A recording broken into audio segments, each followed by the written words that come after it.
Viver juntos uma grande emoção. Sentir no peito uma explosão de amor.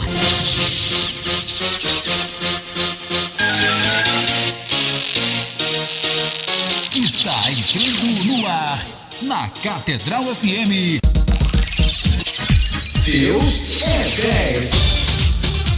Com o Padre Jordão.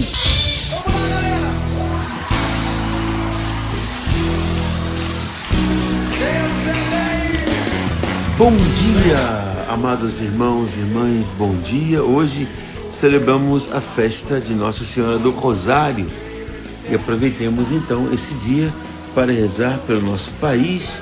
Nesse dia que começa de novo a propaganda eleitoral em vista das grandes eleições maiores do nosso país. A eleição para o chefe de Estado em nível federal, nosso próximo presidente, e também em muitos estados da federação para os governadores.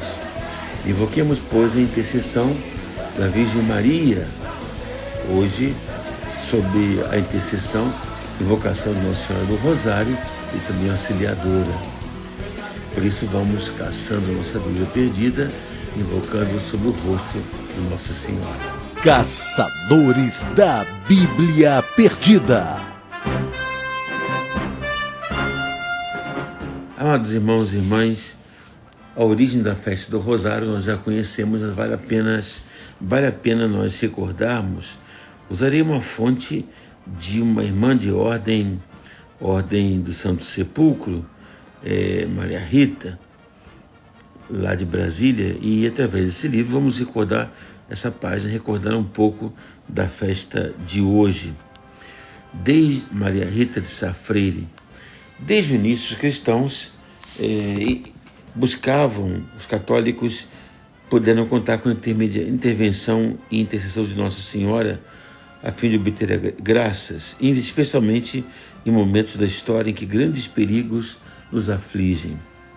Foi assim quando da invasão da grande frota muçulmana que queria invadir o mar Mediterrâneo e com isso toda a Europa ocidental.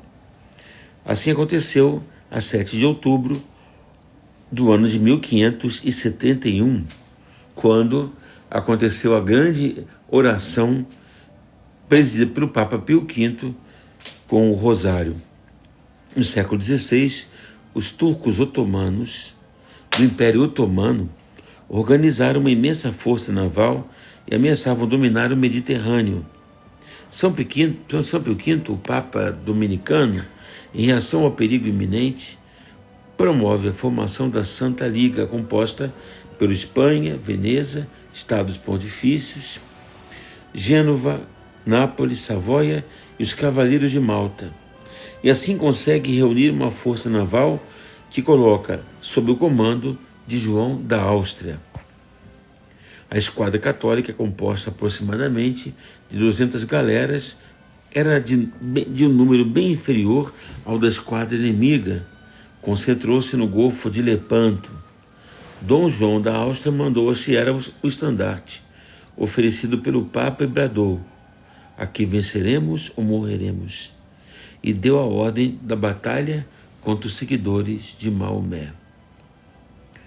Pensemos que ali estava em jogo toda a sobrevivência da civilização ocidental europeia, cuja origem estava ligada ao cristianismo.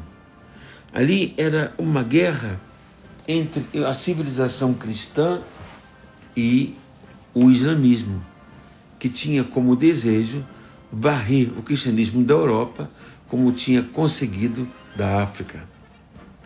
Pensemos que São Paulo, nas suas grandes viagens apostólicas, tinha anunciado o Evangelho ao norte da África, Chipre, e vemos que o próprio Santo Agostinho era de Cartago, o norte da África. Nós temos os grandes padres do Oriente, homens que eram do Oriente, lá do norte da África, lá da região onde hoje nós temos os árabes, onde hoje temos muçulmanos. Lembremos de Santo Atanásio, que é do Egito. países do Iraque, do Irã, onde a igreja era florescente. E de uma hora para outra, com a ascensão de Maomé, ou Mohammed, no século VII, de uma hora para outra, há uma onda islâmica. O islamismo vai crescendo com a força das armas e vai se impondo pouco a pouco. Do século VII ao século XVI, há um crescimento geométrico. Por exemplo, do Marrocos vão subindo pela Península Ibérica, de tal sorte que Portugal e Espanha, de uma hora para outra, são tomados pelo islamismo, ou pelos mouros, como eram chamados entre os hispânicos e portugueses. Apenas uma região da Espanha se mantém cristã. Era a região das Astúrias. E todos os cristãos se reuniram nas Astúrias e durante todos esses séculos se mantiveram fiéis ao cristianismo. Era a única região que não se deixou tomar pelo islamismo e, por isso ainda hoje, o herdeiro do trono da Espanha é chamado Príncipe das Astúrias. E foi mais tarde, séculos depois, que das Astúrias veio a reviravolta e que a Península Ibérica, tanto Portugal quanto Espanha, conseguiram lograr a sua independência e restabelecer o cristianismo. Mas vejamos que tanto a África do Norte, quanto o Oriente, quanto a Europa Oriental, vemos a Albânia, por exemplo, a história do ícone de Nossa Senhora do Bom Sucesso narra de modo impressionante o crescimento do islamismo, vão ser tomadas pela fé muçulmana. E em Lepanto nós vemos que o Império Otomano, os turcos, vão tomar de assalto o Ocidente. Então o Papa reúne com esses vários países para que possam resistir aos seguidores de Maomé.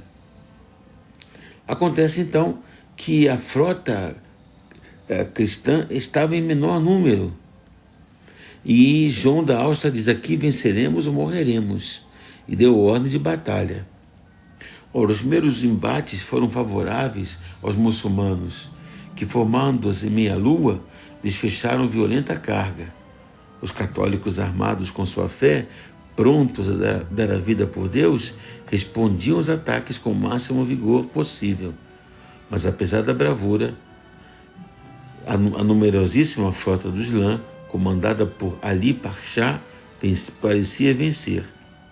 Acontece que às 10 horas de embate, após 10 horas de luta, os lutadores católicos receavam a derrota, que traria